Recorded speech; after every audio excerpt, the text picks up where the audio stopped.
Sa gitna ng usapan sa pagitan ni Heinrich at Lord Tustin, sumingit dito ang High Elf, at agad na nagpahayag ng pasasalamat kay Lord Tustin sa aniyay pagtulong upang mabilis na meresolba ang usapin. Pahayag pa ng High Elf na matapos ang ginawang pagtulong nila sa Elven, oras na upang ibalik nito sa kanila ang pabor. Natutuwa naman si Lord Tustin sa kanyang narinig, ngunit isang bagay lang ang kanyang ninanais, kaya't pakiusap niya sa High Elf na hanapin nito ang Immortal King upang magkaroon ng kapayapaan sa kanilang lugar. Narinig itong lahat ni Heinrich kaya't agad niyang napagtanto, na ito ang pangunahing dahilan ng pagpunta doon ng High Elf. Ang ugat ng World Tree ay nakakonekta sa ugat ng mga puno, at dahil nahihiram ng High Elf ang kapangyarihan nito, magagawa nilang maramdaman ang anumang enerhiya saan mang dako na mayroong puno. Gayunpaman kinakailangan pa rin nila ng isang bagay upang makatulong sa kanilang paghahanap. Isang bagay na makakatulong sa kanya upang malaman ang enerhiyang kanyang dapat hanapin, enerhiyang konektado sa Immortal King. Nagdesisyon si Lord Tustin na bumalik na sa Grand Temple upang maipakita ang hinihiling ng High Elf, na hindi naman inaasahan ni Heinrich na muli niyang mararating ang lugar na iyon. Pangalawang beses na niyang mapuntahan ang kailaliman ng templo, ngunit kahit ganoon, ay ramdam pa din niya ang nag-umapaw at hindi matatok na pisensya ng lugar. At dahil kasama nila ang isang tagalabas na High Elf, pinaikot-ikot nila ito upang iligaw ang daan at hindi kaagad matunten. Isang uri ng kakaibang barrier na pipigil sa sino mang magtangkang pumasok, at alam ni Heinrich na maging si Hans ay mahihirapan na wasakin iyon. Narating nila ang pintuan ng kailalimang silid, ngunit patuloy sa pag-iisip si Heinrich. Dahil aniyay kahit magawang makapasok doon ni Hans, paniguradong agad siyang mahuhuli ng mga paladin at high priest. Ngunit habang utay-utay na bumubukas ang pintuan, kasabay ng pagkayam ng kamao ni Heinrich ay ang pag-iisip, babalang araw ay maisa sa katuparan nila ang plano. Sandaling pinagmasdan ng High Elf ang nakamamanghang fragment, saka sinimulang hanapin ang enerhiyang tulad nito upang mahanap ang kinaroroonan ng Immortal King. Pinalabas ng High Elf ang kanyang natatanging kapangyarihan, at sa kalagitnaan yun agad na nataranta ang ating bida upang maghanap ng solusyon. Kapag natunto ng High Elf ang kinaroroonan ni Hans, ang lahat ng mahuhusay na knight ay agad na susugod upang patayin siya. Dahil doon malawak na napangiti si Heinrich kasabay ng pamumap ng isang perpektong plano, at sa oras na dumating ang tamang oras, iyon na rin nagperpektong pagkakataon upang kunin ang huling fragment ng Immortal King. Sa isang bakanteng silid ay may nagsalita gamit ang isang lilang lampara. At sinabi na dumating na ang tamang oras. Ang lugar ay ang tinatawag na Vow of Defiance Executive Meeting Room. Tanong pa ng nagsalita na lampara na kung dumalo na ang lahat ng representative. Sagot ng isa na dumalo na ang representative ng Empire. Ayon naman sa isa na dumalo na din siya na representative ng Eastern. Ang panghuli ay ang representative Ingrave. Pero hindi na ito makaka-attend dahil patay na ito. Sinabi ng isa na dapat marinig ng lahat ang isang balita. Hindi nila alam kung ano ang order at ang High Elves ay sinusubukang i-track down ng Nurabe. At ngayon ang Nurabe na nagtatago ay namatay na. Tanong ng isa na kung kailangan ba nilang mag-ingat ng kaunti. Sagot ng isa na kailangan muling buhayin ang kautusan dahil ang Immortal King ay muling nagpakita. Ayon sa isa na, ang bagong tagapagmana ng Immortal King, tanong pa na kung magagamit nila ito bilang advantage.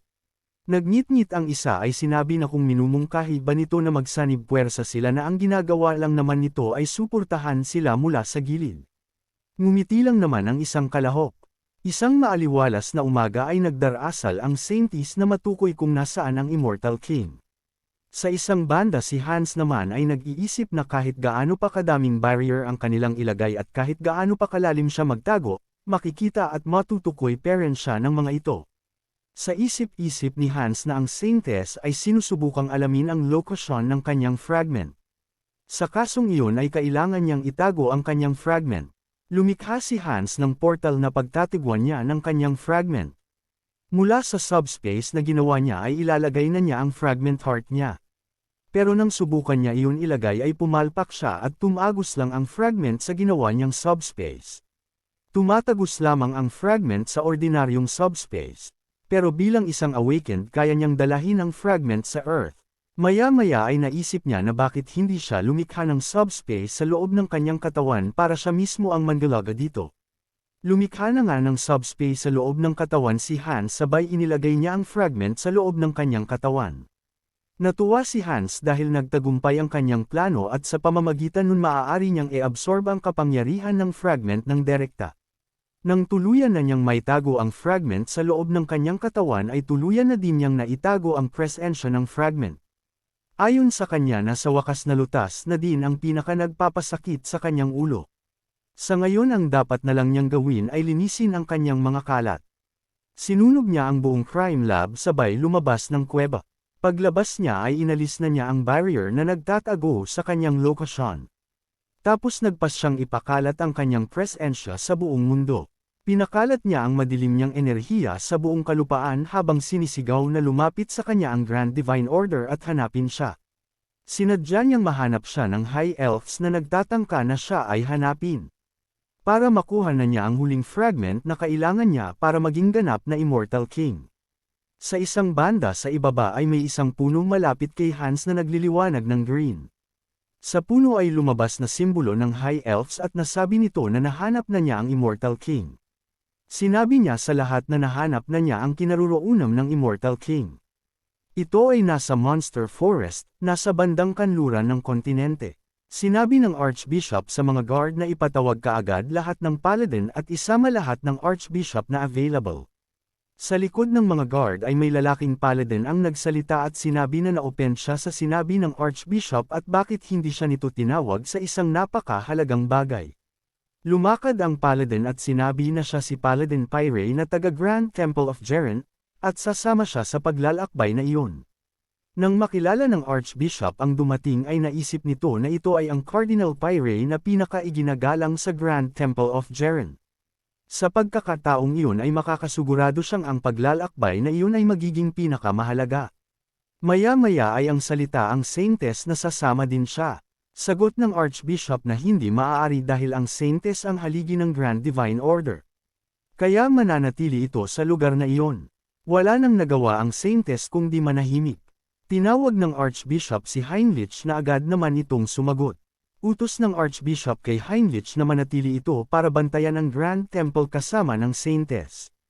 Sumangayon naman si Heinrich. Bumulong pa ang Archbishop kay Heinrich na kapag may nangyari habang sila ay nasa paglalakbay ay iiwanan niya sa pangangalaga nito ang Saintess. Hindi nakapagsalita si Heinrich sa utos ng Archbishop at tumalikod na din ang Archbishop para umalis. Sa isip-isip ni Heinrich na wag ito mag-alala dahil iingatan niya ang Saintess at tanging ang Saintess lang. Sa labas ng Grand Temple ay sumigaw ang Archbishop na haharapin nilang muli ang bangungot ng kontinente.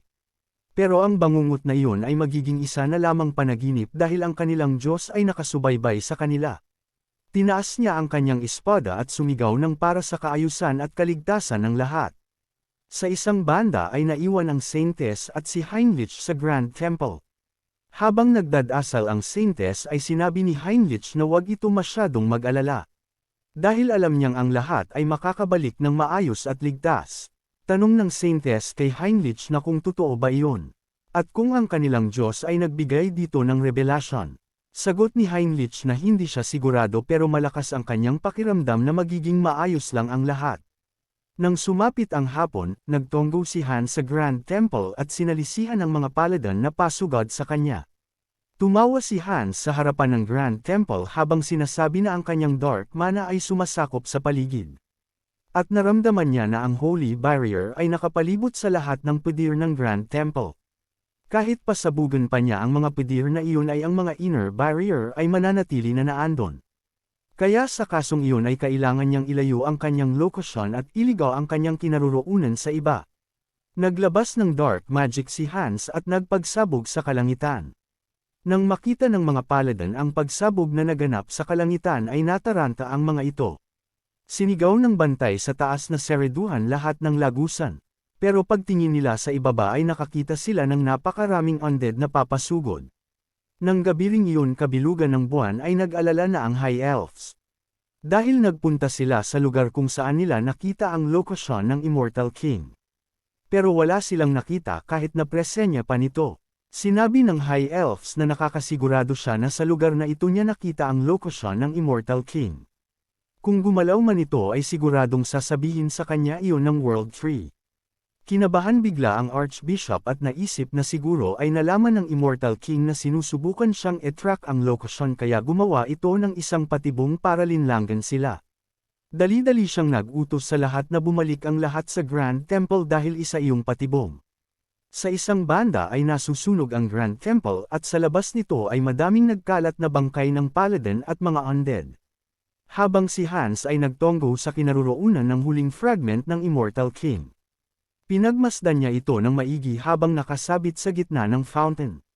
Binuksan niya ang subspace sa loob ng kanyang katawan habang sinasabi na sa oras na ito ay ang muling pagkabuhay ng Immortal King. Tumunog ang kampana ng Grand Temple at sa paligid nito ay may mga guard na nagtatakbuhan at nagsisigawan na ang kanilang temple ay sinasalakay. Sa isang banda ay nakahalukip-kap lamang si Heinrich habang pinagmamasdan ang mga nagtatakbuhang gwardiya. Iniisip niya na talagang isang malaking gulo iyon. Kaya good luck sa lahat. Dagdag pa ng pusit na si Heinrich na na-assign siya sa garden kaya mag-iintay lamang siya doon hanggat hindi siya napapansin. Ang iba naman ay abala sa pagtakbo at pagpaprotekta sa kanilang Grand Temple. Pinagpawisan si Heinrich ay naisip na hindi niya inaasahan iyon na makakita ng maraming knights na hindi pa niya nakita noon. Pero ayos lamang yun dahil hindi naman nila alam na si Hans ay nakapasok na sa pinakaloob. Masyado ang mga ito na pukaw ng mga undead na nasa labas ng Grand Temple. Maya-maya ay may lumabas na amahi at nagpainto sa lahat ng guard na tumatakbo. Utos nito sa lahat na makinig ang mga ito. Dahil ang mga undead na nasa labas ay isa lamang decoy.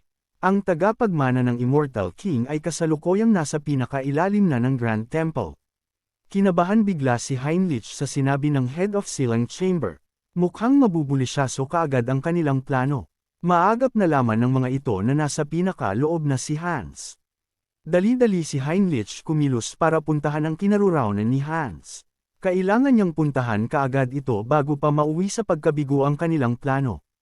Tanong ng Saintess na paano nakapasok ang intruder sa ganoong lugar nang wala man lang nakakapansin. Sagot ng Paladin na wala man lang sa labas na pansin sa pagpasok noon. Tanong muli ng Saintess na kung ibig ba nitong sabihin ay nag-teleport sa loob ang nang himasok. Sagot ng Paladin na sa ngayon ay hindi pa sila sigurado. Nang inig sa takot ang Saintess habang iniisip na napakalapit lamang ng Immortal King pero hindi man lang nila iyon napansin. Isa lang ang ibig sabihin nun sila ay hindi pa sapat, kasalanan niya iyon. Kung sakaling makabalik muli ang Immortal King sa dati nitong lakas ay ano na lamang ang kanilang gagawin.